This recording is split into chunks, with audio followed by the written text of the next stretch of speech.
Have you ever wondered why things fail?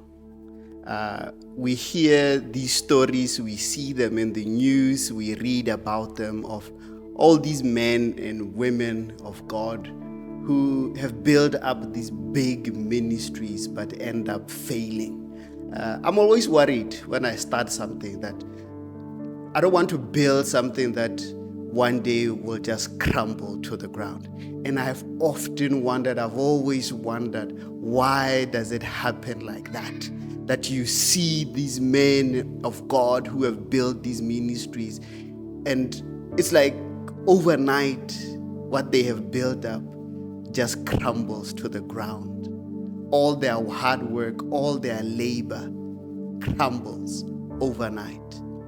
And our verse is going to address that particular question, and it's Galatians 3:3. How foolish can you be after starting your new lives in the Spirit? Why are you trying to become perfect by your own human effort?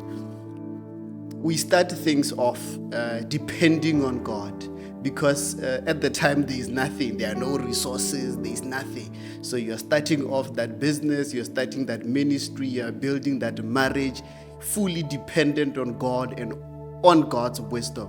But somewhere along the way, we shift. We start now depending now more on human wisdom, on strategies, on business strategies that are there. Oh, we're trying to build this organization. So you start now depending more on man's wisdom rather than on God's wisdom. Because at the beginning, there was nothing. So it was your only hope was God to come through and for God to give you wisdom so that you can navigate and build that thing up. But now you have now reached a point, you have arrived. So now you are hiring all these MBAs to come in and to manage what God has actually, in essence, built.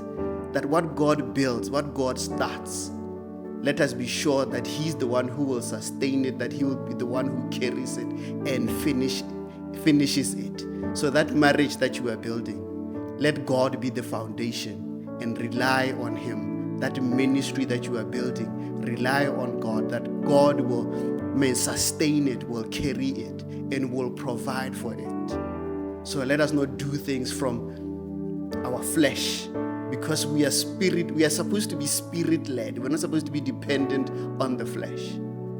So brethren, let us be encouraged today to go out and depend on His Spirit and be led by His Spirit. Let us build. The Bible tells us that not by might, not by power, but by His Spirit.